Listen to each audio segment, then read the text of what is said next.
Hello good morning dear student, this is your mentor Rajesh Nagdev और आज मैं 3D में equation of plane through three non collinear points इसके बारे में डिस्कस करूंगा। तो देखिए, जब भी थ्री पॉइंट्स की बात करेंगे ना तो आपको पहले ये आइडेंटिफाई कर लेना है कि वो पॉइंट्स कोलिनियर है कि नॉन कोलिनियर्स है। ठीक है, हमारा टॉपिक है equation of plane through three non collinear points, three non collinear points. ठीक है, तो थ्री पॉइंट्स की बात करते हैं। थ्री पॉइंट्स को चेक करना है आपको ऐसे, एक तो कोलिनियर पॉइंट्स और एक नॉन कोलिनियर पॉइंट्स। ठीक है, तो अगर नॉन कोलिनियर पॉइंट्स होगा तो वहां से सिर्फ एक ही प्लेन, यूनिक प्लेन पास होगा, और अगर कोलिनियर पॉइंट्स होंगे तो वहां से मेनी प्लेन्स पास होंगे, infinitely many planes you can pass through the three collinear points. और नॉन कोलिनियर पॉइंट्स का एग्जांपल आपने ऑलरेडी चेकआउट कर चुके हैं, जैसे हमने सेंट्रॉइड वाले केस में देखा था इंटरसेक्ट फॉर्म। करेक्ट है, ये पॉइंट्स होता था ना यहाँ पे ए बी और सी, और इक्वेशन आप बनाते थे x by a plus y by b plus z by c that is equal to 1। तो अब आपने देखा कि यहाँ से आपके पास में सिर्फ एक ही प्लेन पास हो रहा है और ये तीनों पॉइंट्स नॉन कोलिनियर पॉइंट्स है। तो जब भी नॉन कोलिनियर पॉइंट्स होगा तो वहाँ से एक प्लेन पास होगा। अब वो थ्री नॉन कोलिनियर पॉइंट से पास होने वाला प्लेन, उसका इक्वेशन कैसा होगा। एक तो ये इंटरसेप्ट फॉर्म में देख लिया, जब ऑलरेडी वो तीन जो पॉइंट्स है वो कोऑर्डिनेट एक्सिस पे लाई करते हैं, लेकिन अगर कोऑर्डिनेट एक्सिस पे लाई नहीं कर रहे हैं, ठीक है, तो फिर उनका इक्वेशन हम कैसे फाइंड आउट करेंगे, ये हमारा मेन टॉपिक है। लेकिन इसके पहले आपको ये जरूर इंश्योर कर लेना है कि जो आपके पास में पॉइंट्स है वो कोलिनियर है कि नॉन कोलिनियर है। अगर क्वेश्चन में ऑलरेडी मेंशन कर दिया है कि ये पॉइंट्स कोलिनियर है या नॉन कोलिनियर है तो कोई इश्यू नहीं, पर ऐसा मेंशन होता नहीं है। करेक्ट है, तो समटाइम्स ऐसा भी पॉसिबिलिटी हो सकता है कि आपके पास में जो तो पॉइंट्स दिए वो ऑलरेडी कोलिनियर है, तो वहाँ से बहुत सारे प्लेन पास होंगे और आपको इक्वेशन ऑफ प्लेन पूछा है और आप नॉन कोलिनियर पॉइंट्स से पास होने वाले प्लेन की इक्वेशन की कंडीशन लगाएंगे तो आपको ऑकवर्ड सिचुएशन मिलेगी। तो before finding the equation of the plane, make sure that the points givens are collinear और नॉट कोलिनियर। तो अब क्वेश्चन ये आ जाता है कि पॉइंट्स को कोलिनियर नॉन कोलिनियर कैसे चेकआउट करते हैं। तो ये हमने ऑलरेडी वेक्टर से करते आ रहे हैं। वेक्टर से कैसे करते आ रहे हैं उसको चेकआउट कर लेते हैं। जैसे ये तीन पॉइंट्स के कोऑर्डिनेट्स दिए हुए हैं, कौन कौन से पॉइंट्स है। ए, इसके कोऑर्डिनेट x1 y1 और z1। बी दिया हुआ इसके कोऑर्डिनेट x2 y2 और z2, और सी दिया हुआ इसके कोऑर्डिनेट x3 y3 और z3। तो यहाँ से आप इसके डायरेक्शन रेशियोज ए बी के निकाल सकते हैं। ठीक है, और फिर यहाँ से आप डायरेक्शन रेशियोज बी सी के निकाल सकते हैं, और फिर ये डायरेक्शन रेशियोज अगर प्रोपोर्शनल या सेम आ गए तब तो आप बोल देंगे पॉइंट्स कोलिनियर है, अदरवाइज आप बोलेंगे पॉइंट्स नॉन कोलिनियर है। करेक्ट है, अगर क्योंकि ये वेक्टर्स कोलिनियर हो जाएंगे जब उनके डायरेक्शन रेशियोज प्रोपोर्शनल हो जाएंगे, और चूंकि इनमें एक पॉइंट कॉमन रहता है तो इसलिए हम बोलते हैं कि पॉइंट्स कोलिनियर है। तो ये बहुत सारे क्वेश्चन हमने किए, ये एक तरीका। दूसरा, आप डिटर्मिनेंट का भी कॉन्सेप्ट लगा सकते हैं, थोड़ा सा उसमें लेंदी हो जाएगा, ये इजी होगा। ठीक है, डिटर्मिनेंट के कॉन्सेप्ट से कैसे x1 y1 z1 और x2 y2 z2 और x3 y3 z3, ये डिटर्मिनेंट अगर जीरो आता है, मतलब ये डिटरमिनेंट का वैल्यू जीरो आ गया, तब तो आप बोलेंगे पॉइंट्स कोलिनियर है, अदरवाइज पॉइंट्स कोलिनियर नहीं है। करेक्ट है, क्योंकि वो एरिया का कॉन्सेप्ट हमने लगा दिया कि area formed by the three collinear points that is of the triangle. अगर ट्राइंगल बन रहा है और तीनों पॉइंट्स आपके नॉन कोलिनियर कोलिनियर रहते हैं, एक्चुअली में ट्राइंगल का एरिया जीरो होता है, तो वो कॉन्सेप्ट भी यहाँ पे लगा सकते हैं। लेकिन बेटर होगा you can check the collinearity of the point by using the direction ratios concept which we have been doing right from the vector algebra। Correct है कि नहीं, स्टार्ट करते फिर how to find out the equation of. हाँ, पहले हम यही question को चेकआउट कर लेते हैं कि कितने प्लेन पास होंगे। तो please note down the question, how many planes pass through. First one, how many planes passes through 2, -4, 5, और फिर लिया मैंने 1 -1 3, और फिर लिया मैंने 5 -13 एंड 11। ठीक है, इतने पॉइंट्स है। अब यहाँ कहीं मेंशन नहीं है कि पॉइंट्स कोलिनियर है कि नहीं है, तो कितने प्लेन्स पास होंगे, पहला क्वेश्चन तो यही आता है, how many planes can be pass. Option भी देता हूँ मैं। Option A 1, option B 2, option 3, option C many. ठीक है साहब, तो बड़ा इंटरेस्टिंग क्वेश्चन आ गया। चलिए इसको ए मान लिया, तो ए माना तो क्या आ गया 2 - 4, 5। बी ये हो गया 1 -1 3 और सी हो गया आपका 5 - 13 और 11। करेक्ट है। तो यहाँ से इसके डायरेक्शन रेशियोज ए बी के निकालो। Direction ratios of A B के कोऑर्डिनेट में से ए के कोऑर्डिनेट को सब्ट्रैक्ट कर दो तो -1 1 - 2 -1 माइनस ऑफ -4 +4 मतलब 3 आएगा, और फिर 3 - 5 मतलब -2। ये तो होगा direction ratios of A B. और direction ratios of B C के ऊपर आ गए, तो direction ratios of B C 5 - 1 4, फिर -13 +1 होगा तो -12, और फिर 11 में से 3 सब्ट्रैक्ट कर दो तो कितना आएगा 8 आएगा। ये 4 - 12 8 को इसके लोवेस्ट फॉर्म में लिख दो, तो 4 से डिवाइड कर देंगे तो 1, और ये हो जाएगा -3, और ये हो जाएगा 2। अब देखो यहाँ -1 3 -2 है, यहाँ 1 - 3 2 है, मतलब इसको फिर से माइनस से मल्टीप्लाइड कर दो तो ये भी -1 बनेगा, ये 3 बन जाएगा, और ये -2 बन जाएगा। और अब आप इजीली आइडेंटिफाई कर सकते हैं कि यहाँ पे जो डायरेक्शन रेशियोज है सेम आ गए, प्रोपोर्शनल आ गए। करेक्ट है कि नहीं? ये और ये को कंपेयर करते थे तो प्रोपोर्शनलिटी का कॉन्सेप्ट लग जाता था, फिर यहाँ से ये इक्वल का कॉन्सेप्ट लग गया। करेक्ट है। तो डायरेक्शन रेशियोज प्रोपोर्शनल है, इक्वल है, therefore this points are collinear points. Correct है कि नहीं? तो पॉइंट्स कोलिनियर है, इसीलिए फिर यहाँ से कितने प्लेन पास होंगे, मेनी प्लेन्स पास हो जाएंगे। तो ये हो गया first question. Correct. Second question ऐसे ही रहेगा, अगर नॉन कोलिनियर पॉइंट्स रहता तो आपको पास में। अब सेकंड क्वेश्चन को भी कर लेते हैं तो ज़्यादा अच्छा रहेगा। Number of plane passes through the points, points दिए हुए 1 1 0, और फिर है 1 2 1, और ये है -2 2 and -1। How many number of planes passes. ठीक है, कितने प्लेन्स पास होंगे। तो अब वही बात आ गई कि पहले तो पॉइंट्स को चेक कर लीजिए। तो इसको मैंने ए ले लिया, इसको बी ले लिया, इसको सी ले लिया, तो डायरेक्शन रेशियोज मैंने ए बी के निकाला। ए बी के डायरेक्शन रेशियोज क्या होंगे, बी में से ए के कोऑर्डिनेट को सब्ट्रैक्ट करो तो 0, 2 - 1 तो 1, 1 - 0 तो 1, और direction ratios of B C निकाल लो। बी सी निकाला तो -2 - 1 -3, 2 - 2 0, और -1 -1 -2। और अब आप इनको देखेंगे, दे आर नॉट प्रोपोर्शनल। ठीक है कि नहीं? Not proportional.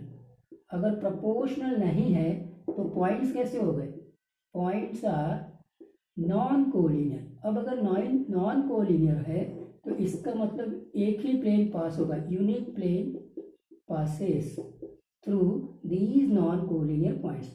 ठीक है, क्वेश्चन क्लियर हो गया। तो students, before finding the equation of the plane you should be ensure whether the given points are non-collinear or not. If the points are non-collinear, then only you can go through to find out the equation of the plane. Fine. So let us start to derive how to find out the equation of plane through the 3 non-collinear points. तो students, अब 3 non collinear point से equation of plane कैसे निकालना है उसको derive करते हैं, और वो बहुत आसान है। इसमें को प्लेनर वेक्टर्स का कॉन्सेप्ट लग जाएगा। अब आप देखते हैं कि जैसे ये प्लेन है, this is a plane and this is the point A, say point B and say point C. Correct है। With the position vector A, with the position vector B, with the position vector C. ठीक है, vector form में निकालते हो, फिर Cartesian form में निकालते हैं। तो अब हम एक काम कर लेते, कोई एक आर्बिट्री पॉइंट्स ले लेते हैं। करेक्ट है, आर्बिट्री पॉइंट्स मैंने ले लिया पी, जिसका कि पोजीशन वेक्टर आर है। ये आर्बिट्री पॉइंट्स है। तो अब यहाँ से देखिए, ये वेक्टर ए पी बनेगा, ये वेक्टर ए बी बनेगा, और ये वेक्टर ए सी बनेगा। करेक्ट है। कितने वेक्टर बन गए, ए पी, ए बी और ए सी, ये तीनों वेक्टर्स कोप्लेनर है। ए पी, फिर ए बी और A C are coplanar vectors. ठीक है, कोप्लेनर वेक्टर्स है, इसका मतलब उनका स्केलर ट्रिपल प्रोडक्ट जीरो होगा। AP AB और AC that is equal to zero, this represent scalar triple product, correct है बॉक्स, ये ऑलरेडी हम लोग जानते हैं। तो यहाँ से आपकी कंडीशन बन गई कि AP वेक्टर तो बनेगा R माइनस A वेक्टर और AB वेक्टर बनेगा B माइनस A वेक्टर और AC वेक्टर बनेगा C माइनस A वेक्टर, सब में A माइनस हो रहा है, ठीक है। ये बन गया आपका equation, this is the equation of plane, vector equation of plane passes through point A, point B, point C, whose position vectors are given as vector A, vector B and vector C, correct है। और अब इसका scalar अपना इसका Cartesian form develop कर लेते हैं। तो कार्टेशियन फॉर्म कैसे आएगा उसको चेकआउट करते हैं। देखिए कार्टेशियन फॉर्म के लिए आपको आर वेक्टर को कैसे लेते हैं ये मालूम है, ये तो जनरल वेक्टर हो जाएगा, इसके डायरेक्शन रेशियोज या फिर स्केलर कंपोनेंट जिसको हम बोलेंगे वो x, y, z हो जाएगा, करेक्ट है। अगर ए वेक्टर की बात करेंगे तो ए वेक्टर या पॉइंट ए बोलेंगे तो पॉइंट ए के coordinate x1, y1, z1, point B के कोऑर्डिनेट x2, y2 और z2 और पॉइंट सी के कोऑर्डिनेट x3, y3 और z3। वेक्टर्स कैसे बनाना है आपको सबको मालूम है। अगर ओ ए वेक्टर की बात करें या स्मॉल ए वेक्टर की बात करें तो x1i plus y1j plus z1 के ये बनेगा, करेक्ट है कि नहीं। उसी प्रकार से यहाँ से x2i plus y2j plus z2 के बनेगा, यहाँ से x3i plus y3j plus z3k बन जाएगा, करेक्ट है। हाँ, अब अगर हम किस पे इसको हमको कन्वर्ट करना है कार्टेशियन फॉर्म में, तो अब स्केलर ट्रिपल प्रोडक्ट है, मतलब अब डिटर्मिनेंट की बात करेंगे तो डिटर्मिनेंट जो आएगा वो इस प्रकार का आएगा, क्या है r माइनस ए, करेक्ट है। तो ये हो जाएगा x minus x1, y minus y1, z minus z1, यही तो बनेगा r माइनस ए।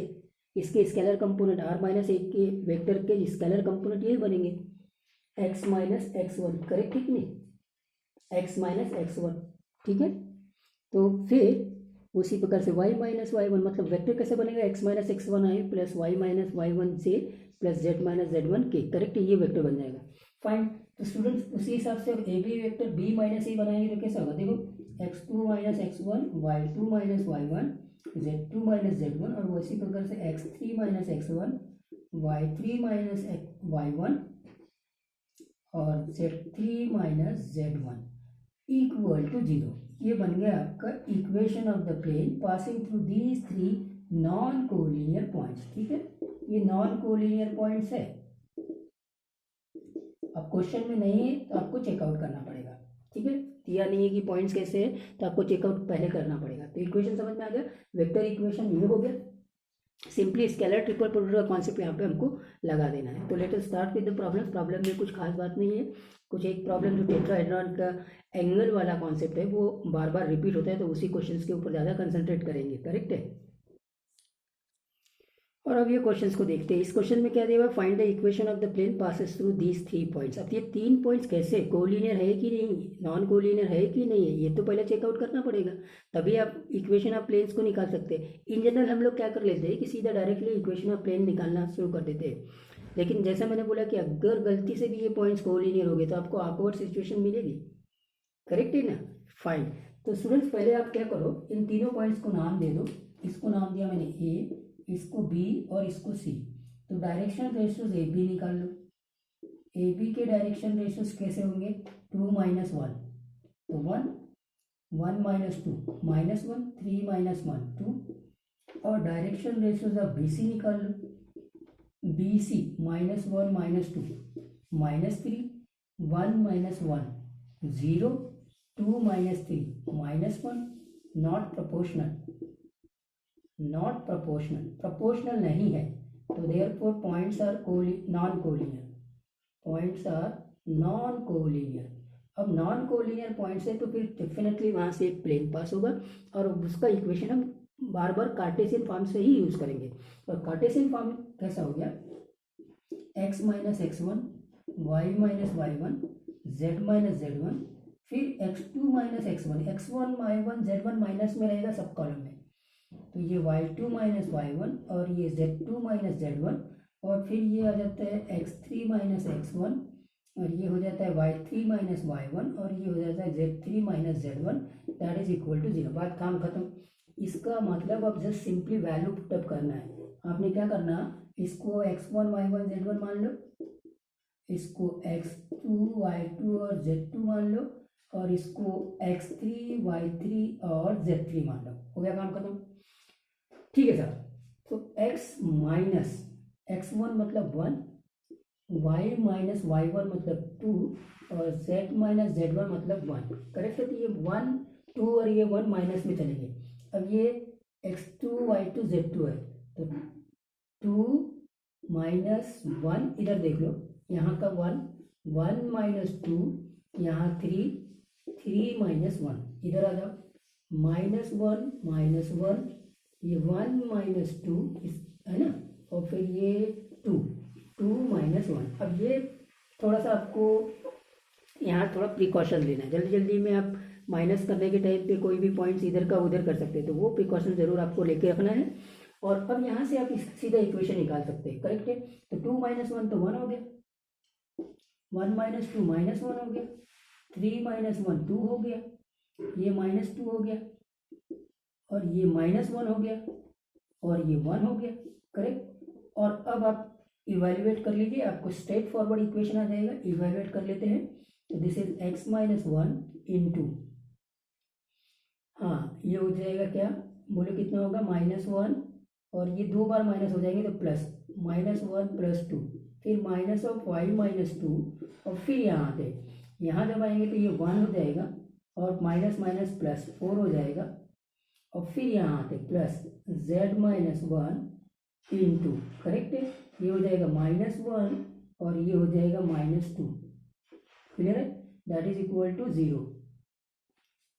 और फिर आप कैलकुलेट कर लीजिए, तो ये तो हो जाएगा -1 + 1 हो जाएगा, मतलब सिंपली ये हो जाएगा आपका x माइनस 1, यहाँ आते ये हो जाएगा 5, -5 से मल्टीप्लाई करेंगे तो -5y, और फिर ये प्लस हो जाएगा +10।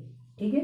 Calculation fine. इधर आते, इधर होगा -3, तो -3z, फिर ये माइनस से मल्टीप्लाइड होगा तो +3, that is equal to 0। Finally answer आपका x माइनस 5y -3z, और ये देखो 10 + 3 13, 13 minus 1 12 + 12, that is equal to 0। ये आपका आंसर। ठीक है क्या प्रिकॉशन लेना है, बात समझ में आ गई। ठीक है। अब मैं स्ट्रेट फॉरवर्ड उस क्वेश्चन के ऊपर आता हूँ, बाकी क्वेश्चन बिल्कुल इसी के जैसे होंगे, और सीधा सीधा उस इंपॉर्टेंट क्वेश्चन के ऊपर आता हूँ जिसको बार बार रिपीटेडली जेईई मेंस में पूछा जाता है। और ये आगे उस क्वेश्चंस के ऊपर, अभी इसको कई तरीके से पूछता है। Simply find the equation of faces भी हो सकता है, और find the angles between the faces. ये क्वेश्चंस 2019 मेंस में आया हुआ है, तो ये 2019 मेंस का क्वेश्चन है। ठीक है। अब क्वेश्चन को मैं रीड आउट करता हूँ। क्या दिया हुआ है, a tetrahedron has vertices 0 O, coordinate 0,0,0, origin है वो A, इसके कोऑर्डिनेट B के कोऑर्डिनेट और C के कोऑर्डिनेट। ये टेट्राहेड्रॉन के वर्टाइसेस के कोऑर्डिनेट है। तो find the angle between the faces O A B. ये जो फेस ओ ए बी है ये अपने आप में एक प्लेन होगा, ये जो फेस ए बी सी है ये अपने आप में एक प्लेन होगा। इसका मतलब आपको दो प्लेन्स निकालना है, दोनों प्लेन के इक्वेशन निकालना है, और फिर उनके बीच में एंगल निकालना है। उनके बीच में नोट कर लेना, ये आगे का टॉपिक रहेगा, लेकिन फिर से मैं बताया तो बहुत सिंपल सी बात है। एंगल निकालना है between two planes, that means the angle between their normals. जो नॉर्मल्स के बीच में एंगल बनेगा वही एंगल आपके प्लेन्स के बीच में होगा। ये कॉन्सेप्ट बहुत आसानी से आप समझ सकते हैं। कैसे, जैसे मैंने बताया था कि जब दो प्लेन्स पैरेलल होते हैं तो उनके नॉर्मल्स भी पैरेलल होते हैं। नॉर्मल के बीच एंगल 0, प्लेन के बीच में एंगल 0। अगर दो प्लेन्स परपेंडिकुलर होते हैं तो उनके नॉर्मल्स भी परपेंडिकुलर होते हैं। तो नॉर्मल के बीच में एंगल 90 डिग्री, प्लेन्स के बीच में एंगल 90 डिग्री। तो बहुत डिफिकल्ट सा टास्क तो है नहीं कि how to find out the angle between the two planes. The angle between two planes is nothing but the angle between their normals. तो सिंपली अब आपको क्या करना है, यहाँ पे इक्वेशन इस फेस का निकालना है। तो equation of O A B straightforward आप लगा सकते हैं यहाँ पे। तो ये तो x minus 0, y minus 0, z minus 0 होगा, मतलब x y z. Correct, clear हो गई। फिर उसके बाद में ए बी की बात कर रहा है, तो ए में से इसको सब्ट्रैक्ट करेंगे तो वही आ जाएगा 1 2 1। फिर बी में से इसको सब्ट्रैक्ट करेंगे तो वही आ जाएगा 2 1 3 that is equal to 0 and that will give the equation of the plane. And what is that equation of the plane? वो इक्वेशन आता है 5x minus y minus 3z that is equal to 0। Because constant term यहाँ पे नहीं होगा, आपको समझ में आ गया क्योंकि ये ओरिजिन से पास हो रहा है तो यहाँ कोई कांस्टेंट टर्म होने वाला नहीं है। तो ये प्लेन 1 आ गया। वैसे ही हमको दूसरे प्लेन को फाइंड आउट करना है, तो दूसरे प्लेन का इक्वेशन कैसे आएगा तो वो यहाँ से लिख लेते हैं।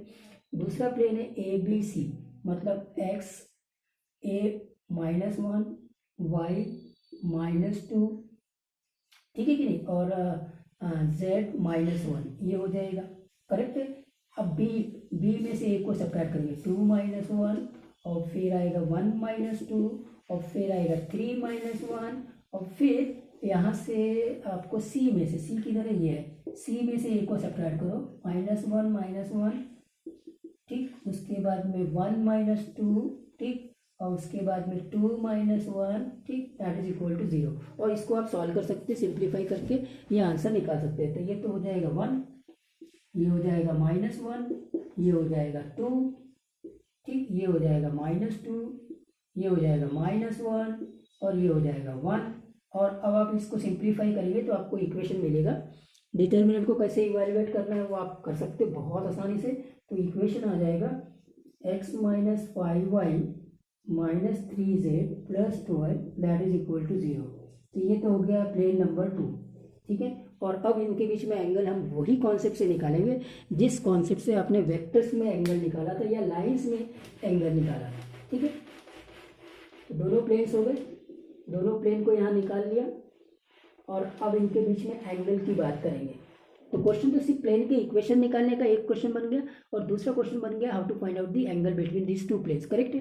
तो एंगल कैसे आएगा, cos theta that is equal to a1 a2 plus b1 b2 plus c1 c2 upon square root of a1 square plus b1 square plus c1 square a2 square plus b2 square plus c2 square. और अब आप जब cos theta निकालते हैं तो ये 35/19 आता है, मतलब थीटा जो होगा वो cos इनवर्स 35/19 आएगा। चेक कर लीजिएगा आप इसका कैलकुलेशन बहुत आसानी से। आप सॉरी 19/35 19/35 करेक्ट है। ये याद ही रहे तो अच्छा है क्योंकि ये क्वेश्चन बहुत रिपीटेडली पूछा जा रहा है। और a1 b1 c1 क्या है ये आपको मालूम है, पहले वाले प्लेन के डायरेक्शन रेशों जो कि 5 -1 और -3 होंगे और दूसरे वाले प्लेन के डायरेक्शन रेशों बन जाएंगे a2 b2 c2 जो कि 1 -5 और -3 होंगे, ठीक है। तो स्टूडेंट्स आई होप दैट आप लोगों को equation of plane passing through the 3 non collinear points कैसे करना है आपको समझ में आ गया।